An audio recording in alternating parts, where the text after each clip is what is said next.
भक्तों, जय माता दी। आप सभी का भारतीय वंदनी चैनल में स्वागत है।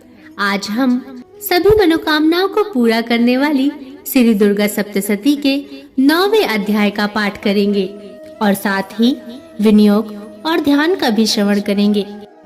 तो चलिए माता रानी के दर्शन करते हुए इस पवित्र पाठ का श्रवण करते हैं। मैं अर्धनारीश्वर के श्री विग्रह की निरंतर शरण लेती हूँ। उसका वर्ण बंदूक, पुष्प और सुवर्ण के समान रक्त पीत मिश्रित है।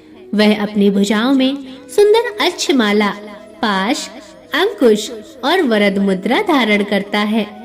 अर्धचंद्र उसका आभूषण है तथा वह 3 नेत्रों से सुशोभित है। राजा ने कहा, हे भगवान, आपने रक्त बीज के वध से संबंध रखने वाला देवी चरित्र का यह अद्भुत महात्म्य मुझे बतलाया। अब रक्त बीज के मारे जाने पर अत्यंत क्रोध में भरे हुए शुंभ और निशुंभ ने जो कर्म किया उसे मैं सुनना चाहता हूँ।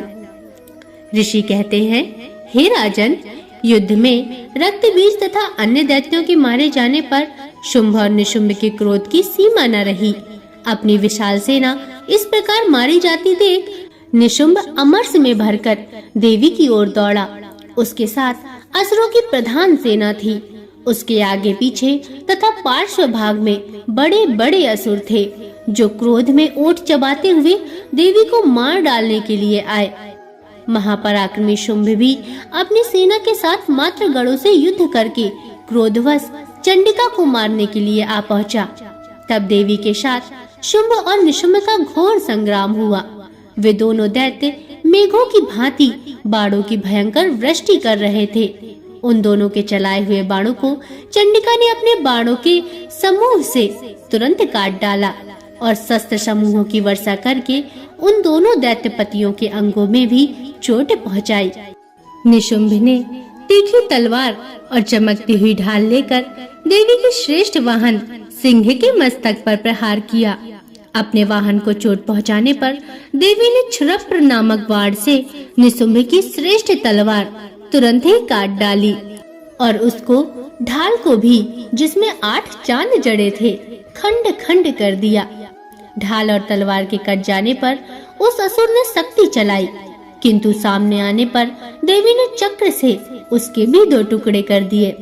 अब तो निशुंभ क्रोध से जल उठा और उस दानव ने देवी को मारने के लिए सूल उठाया, किंतु देवी ने समीप आने पर उसे भी मुक्के से मारकर चूर कर दिया। तब उसने गदा घुमाकर चंडी के ऊपर चलाई, परंतु वह भी देवी के त्रिशूल से कटकर भस्म हो गई। तदंतर दैत्यराज निशुंभ को फरसा हाथ में लेकर आते देख देवी ने बाण समूहों से घायल कर धरती पर सुला दिया। उस भयंकर पराक्रमी भाई निशुंभ के धराशायी हो जाने पर शुंभ को बड़ा क्रोध हुआ और अंबिका का वध करने के लिए वह आगे बढ़ा। रथ पर बैठे बैठे ही उत्तम आयुधों से सुशोभित अपनी बड़ी बड़ी 8 अनुपम भुजाओं से समूचे आकाश को ढककर वह अद्भुत शोभा पाने लगा। उसे आते देख देवी ने शंख बजाया और धनुष की प्रत्यंचा का भी अत्यंत दुस्सह शब्द किया। साथ ही अपने घंटे के शब्द से, जो समस्त दैत्य सैनिकों को तेज नष्ट करने वाला था, संपूर्ण दिशाओं को व्याप्त कर दिया। तदंतर सिंह ने भी अपनी दहाड़ से, जिसे सुनकर बड़े बड़े गजराजों का महान मद दूर हो जाता था, आकाश, पृथ्वी और 10 दिशाओं को गुंजा दिया।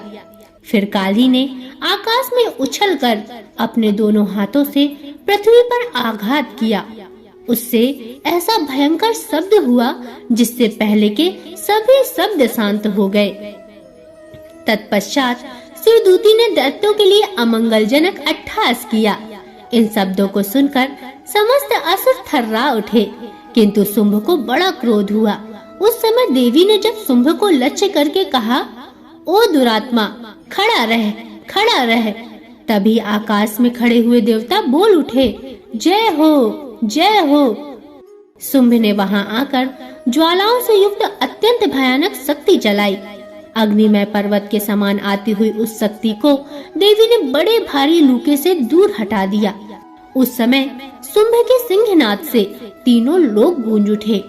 हे राजन, उसकी प्रतिध्वनि से वज्रपात के समान भयानक शब्द हुआ, जिसने अन्य सब शब्दों को जीत लिया। शुंभ के चलाए हुए बाणों के देवी ने और देवी के चलाए हुए बाणों के शुंभ ने अपने भयंकर बाणों द्वारा सैकड़ों और हजारों टुकड़े कर दिए। तब क्रोध में भरी हुई चंडिका ने शुंभ को शूल से मारा।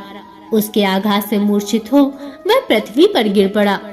इतने में ही निशुंभ को चेतना हुई और उसने धनुष हाथ में लेकर बाणों द्वारा देवी काली तथा सिंह को घायल कर डाला। फिर उस दैत्यराज ने 10,000 बाहें बनाकर चक्रों के प्रहार से चंडिका को आच्छादित कर दिया। तब दुर्गम पीड़ा का नाश करने वाली भगवती दुर्गा ने कुपित होकर अपने बाणों से उन चक्रों तथा बाणों को काट गिराया।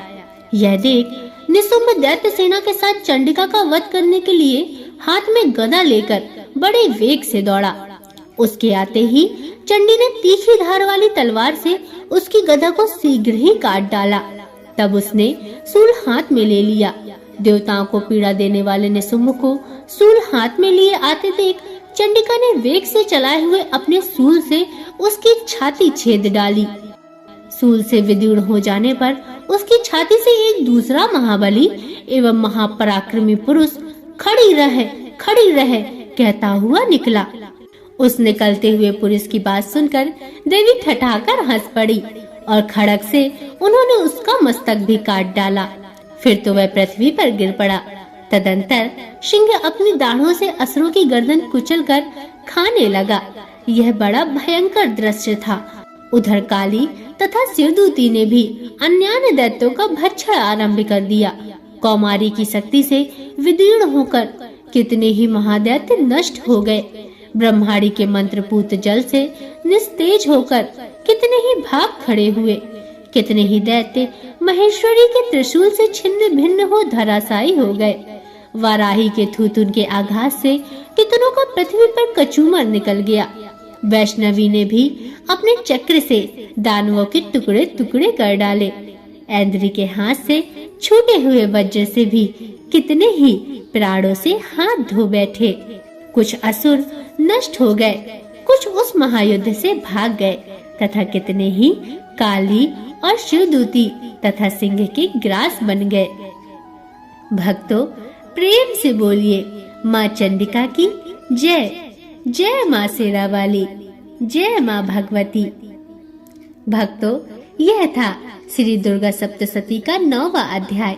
आशा करती हूँ आपको पाठ पसंद आया होगा।